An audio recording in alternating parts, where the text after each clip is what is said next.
Ասեցի մի գնա Վարդան ջան, մի ամիս ընդեղ եք էլի։ Ay, ասես մամի ես չետամեմ ենք, չետաբա ով է դա։ Ասի աստված ջան, Վարդանից բան չլինի, բայց փաստը այն որ ֆուրերն արդեն լսնում էին։ Ասի դրած մամաների աչքերը կորանա, որ էդի չտենա։ Էլ խաբար չէ, իմ Վարդանս էլ էր դրած մեջ։ Լուսառատ գյուղի այս փոքրիկ տան դուռը ծանր է բացվում։ Այստեղ բոլորի ներսում ապրող լռությունն է ծանր։ Լռություն, որը կորուստն է ստեղծել։ Մարիամ Միրզախանյանի կյանքը բաժանվել է երկու մասի, մինչև Արցախյան երկրորդ պատերազմը եւ դրանից հետո։ Մինչև այն օրը, երբ իր 27-ամյա որդին Վարդանը ռումբի պայթյունից զոհվեց Շուշիում։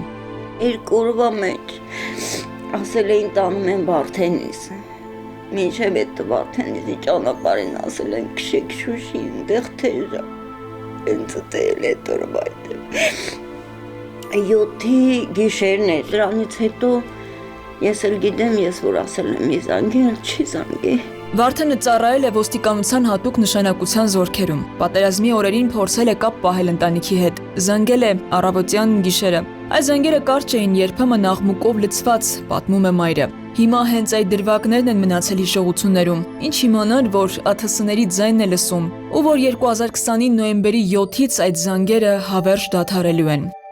Բայց այս ընտանիքի դժբախտ պատմությունը այստեղ չի ավարտվել։ Վարդանի մահվանից ընդամենը ամիսներ անց այս տունը դարձյալ լռեց։ Վարդանի եղբայրը 5 տարեկան փոքրիկ Ալեքսը հայտնվեց կոմայի մեջ։ Բժիշկները պայքարեցին, բայց չկարողացան փրկել։ Արդյունքը մի կերպ է զսպում մայրը։ Ալեքսը սեբաներ երգում, սևական ու երգում, անջատ չտղրեց։ Շատ չմտածես, կլիմ են գնում աղբերս ու ես։ Իմ Վարդան աղբերս հերոսադարի գնացել աստված պապեկի մոտ։ Արդեն ժամը 3-ն էր, ասի թամ քնեմ, էթամ երեխեքին նայեմ նոր։ Գնացիմ տեսամ Ալեքսոս արդեն ծվում է։ Աղջկա ասիմ Սոֆիայից ինչ այլի։ Բամամ չգիտեմ, ես էլ գիտեմ, մարսում է, ծածկում է։ Տեսամ երեխու աշկերն լրիվ կապտել է։ Տարիներ անց ցավի ծանրությանը չի դիմացել նաև ընտանիքի հոր Սարգիսի սիրտը։ Նրա կյանքն էլ անցած տարի ինֆարկտն է տարել։ Տիկին Մարիամն ասում է, երբ ամուսինը կար, լավ վատ ամեն բան էլ անում էին, սոցիալական շատ ծանր վիճակում հայտնվել են ամուսնու մահից հետո, կուտակված պարտքերի, վարկերի բեռի տակ կքած։ Ինքն ուրիշների համար էր, սաղին օգնում էր, սաղի գործերին հասնում էր։ Տունը սաղի ես է բարի։ Մի հատ կովել պահել են կաթից բոլորին հասցրել են, ինչով կարացել են, մանավանդ Մարիամը, որ ինչքանով, ինչ գործի, եթե չի էլ կարողացել ձգտել օգնի, գամ անեմ, գամ օգնեմ,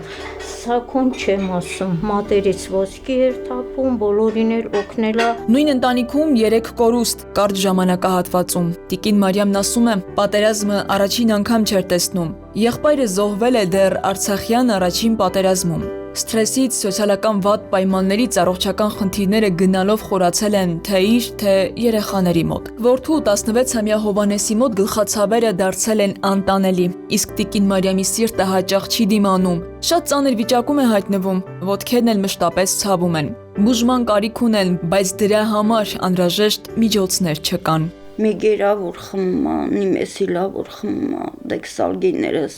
ես չեմ խմում, ասում եմ պահեմ գոնի, ես չգիտեմ ոտերն է ցավում, մեջքն է ցավում,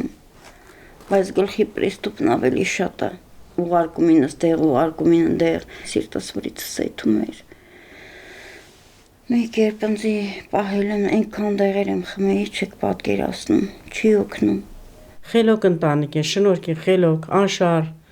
վատ բան չեմ տեսնում։ Այսօր ընտանիքի հենարանը մեծ որդին Գևորգն ու Հովանեսն են դարձել։ Հովանեսը սաստիկ գլխացավերն անտեսելով դպրոց գնալու փոխարեն երբեմն աշխատում է։ Ասում է, ինչ գործ լինի անում է։ Միայն թե կարողանա օգնել մորը եւ մի փոքր թեթևացնել պարտքերի բեռը։ Շատ չի խոսում, բայց ասում է մի բան, որը կարծես ամբողջ պատմությունն է ամփոփում։ Վերջի անգամ իրա գնալու վաղտն է, որ նշել ենք։ Բայց ես այդ վաղտ հեչ ուրախ չէի, որտեվ գիտեի, որ գնաց չի գալու։ Ու այդ ցելի բանը լացել եմ։ Ու փորձում եմ չլացեմ, որտեվ խոսք եմ տվել, որ տղայեմ պետք է չլացեմ։